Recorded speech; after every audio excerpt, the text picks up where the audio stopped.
तर सोशल मीडियाचा काही परिणाम होतोय आज कपल्सवरती आणि रिलेशन्सवरती? होतोय त्याचा दोघं इम्पॅक्ट, पॉझिटिव्ह निगेटिव्ह दोघंच आहे. म्हणजे तुम्ही पॉझिटिव्हने घेतलं की ना तर खूप काही गोष्टी तुम्हाला नवीन काय येत आहेत जनरेशन मध्ये ते इझिली समजतात. जसं आधी काही नव्हतं, पण आधी इंस्टाग्राममुळे लगेच समजतंय कोण वाढलं, कोण काय झालं, कोणाचं लग्न झालं किंवा इतर काही गोष्टी चांगल्या काही न्यूज ते लगेच समजतात. त्याचं पॉझिटिव्ह.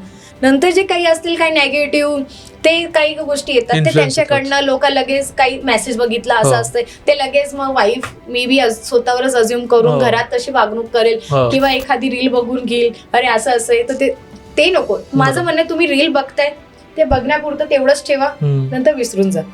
समोरचं करतोय नो डाऊट तोही एक कंटेंट क्रिएटर आहे, तो त्याने त्याचं काम केलंय. हा तुम्ही तेवढं बघा, त्यातून तुम्हाला काय शिकायला भेटतंय ते घ्या, बाकी सोडून द्या.